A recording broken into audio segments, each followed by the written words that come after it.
Hi everyone, welcome to our channel Konaseema రుచులు. ఈరోజు మన వీడియోలో వెజ్ బిర్యానీ దాంతో పాటుగా షేర్వా చూపిస్తున్నానండి. చాలా రుచిగా ఉంటాయి, చాలా సింపుల్గా చేసుకోవచ్చు. బిర్యానీలోకి కర్రీ ఎప్పుడు చేస్తూనే ఉంటాం కదండి, ఇలా ఒకసారి షేర్వాతో ట్రై చేసి చూడండి, చాలా బాగుంటుంది. ఈ షేర్వా బిర్యానీ, ఫ్రైడ్ రైస్, పలావ్, చపాతీ, పుల్కా, పరోటాలకి చాలా బాగుంటుంది. అలాగే బిర్యానీ కూడా ఇలా ఒకసారి ట్రై చేసి చూడండి, పొడి పొడిలాడుతూ బాగా వస్తుంది. వెజ్ బిర్యానీకి పెద్ద గ్లాస్తో 1 గ్లాస్ బాస్మతి బియ్యం తీసుకున్నాను. ఇవి 1/2 కేజీ వరకు ఉంటాయి. నేను ఇండియా గేట్ తీసుకున్నానండి, మీకు నచ్చినవి ఏవైనా తీసుకోవచ్చు. బియ్యాన్ని బాగా కడుక్కోవాలి.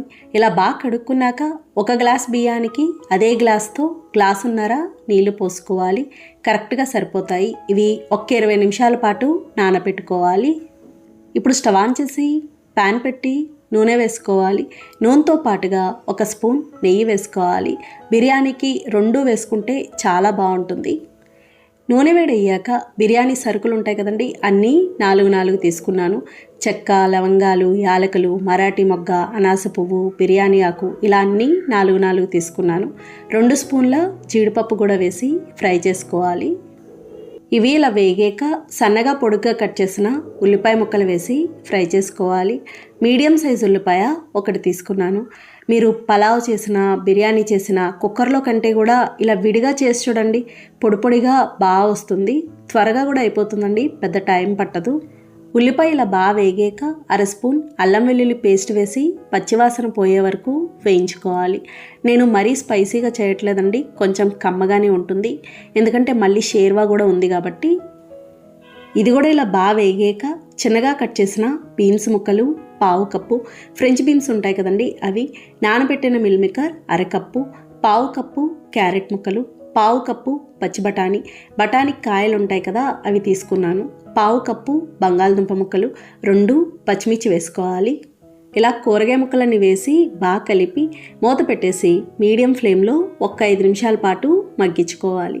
అలాగే మీకు నచ్చితే కనుక కాలీఫ్లవర్ ముక్కలు కూడా వేసుకోవచ్చండి, పిల్లలు తింటారు అనుకుంటే వేసుకోవచ్చు, బాగుంటుంది. చూడండి, కూరగాయ ముక్కలన్నీ ఇలా బాగా మగ్గినాయి కదా. మనం ఇందులో వేసిన కూరగాయ ముక్కలన్నీ కూడా త్వరగా మగ్గాయి, ఏది కూడా పెద్ద టైం పట్టదు. ఇప్పుడు ఇందులో కొంచెం పసుపు వేయడం వల్ల రంగు బాగుంటుంది. 1/2 స్పూన్ కారం, 1 స్పూన్ బిర్యానీ మసాలా, నేను ఆచి బిర్యానీ మసాలా తీసుకున్నానండి, మీకు నచ్చినది ఏదైనా తీసుకోవచ్చు. తగినంత ఉప్పు, కొద్దిగా కొత్తిమీర, పుదీనా వేసుకోవాలి.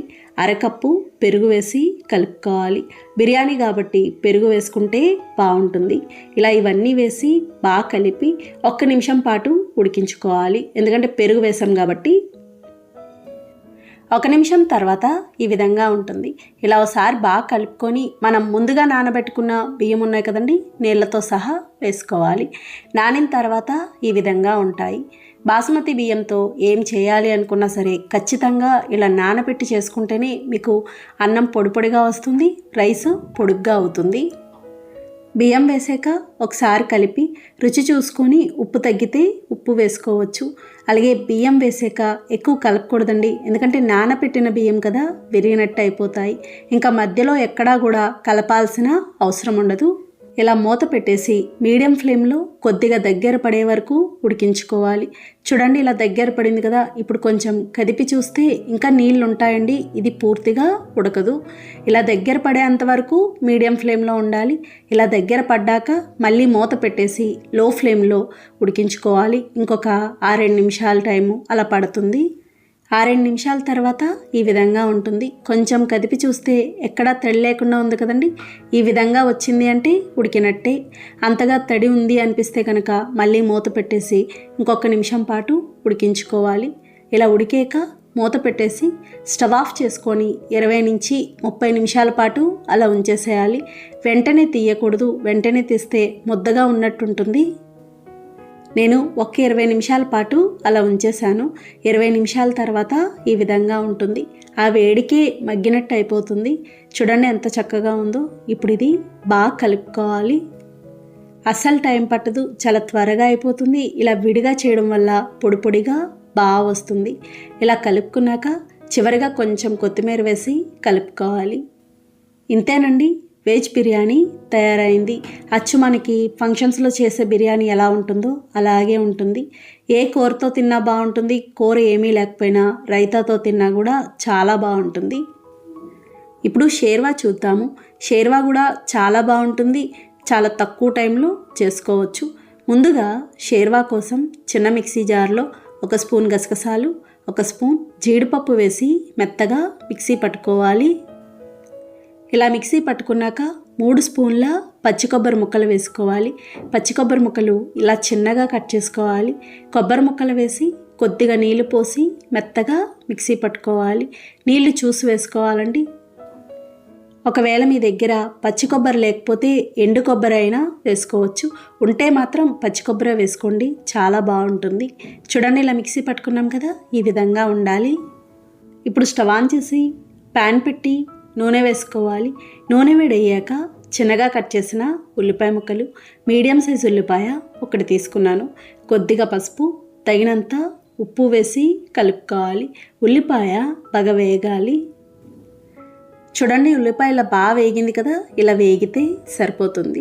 ఇప్పుడు ఇందులో 1/2 స్పూన్ అల్లం వెల్లుల్లి పేస్ట్ వేసి పచ్చివాసన పోయే వరకు వేయించుకోవాలి. ఇది కూడా ఇలా వేగాక 1 స్పూన్ ధనియాలు జీలకర్ర కలిపిన పొడి, తగినంత కారం వేసి కలుపుకోవాలి. ఇలా బాగా కలుపుకున్నాక చిన్నగా కట్ చేసిన టమాటో ముక్కలు వేసి మగ్గించుకోవాలి. మీడియం సైజ్ టమాటోలు 2 తీసుకున్నాను. ఒకవేళ మీకు ఇలా ముక్కల్లా వద్దు అనుకుంటే టమాటో ప్యూరీ లాగైనా వేసుకోవచ్చు. మిక్సీ పట్టి వేసుకుంటే సరిపోతుంది. ఇలా బాగా కలిపి మూత పెట్టేసి టమాటో కొంచెం మెత్తగా అయ్యే వరకు మగ్గించుకోవాలి. అవసరమైతే మధ్య మధ్యలో మూత తీసి కలుపుతూ ఉండాలి. చూడండి, ఇది ఇలా బాగా మగ్గింది కదా, ఇలా మెత్తగా ఉండాలి. ఇలా మగ్గితే సరిపోతుంది.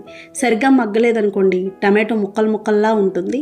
ఇలా మగ్గాక మనం ముందుగా మిక్సీ పట్టుకున్న కొబ్బరి, జీడిపప్పు, గసగసాల పేస్ట్ ఉంది కదా, అది కూడా వేసి బాగా కలిపి కొద్దిగా దగ్గర పడే వరకు ఉడికించుకోవాలి.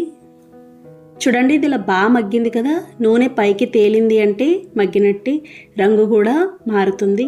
ఇది ఇలా బాగా మగ్గాక పెద్ద గ్లాస్తో గ్లాసున్నర నీళ్లు పోసుకోవాలి. నీళ్ళు ఎక్కువే పడతాయి, షేర్వా కదా, కొంచెం పలచగా ఉండాలి కాబట్టి నీళ్లు ఎక్కువ పడతాయి. పచ్చిమిర్చి ముక్కలు, పచ్చిమిర్చి 1 కాయ తీసుకున్నాను. 1/2 స్పూన్ గరం మసాలా, 1 స్పూన్ కసూరి మేతి వేసి కలుపుకోవాలి. కసూరి మేతి అంటే ఎండు మెంతాకు ఉంటుంది కదండి, అది. ఇలా బాగా కలిపి మూత పెట్టేసి 10 నిమిషాల పాటు మీడియం ఫ్లేమ్లో ఉడికించుకోవాలి. 10 నిమిషాల తర్వాత ఈ విధంగా ఉంటుంది. నూనె ఇలా పైకి తేలింది అంటే ఇది ఉడికినట్టే.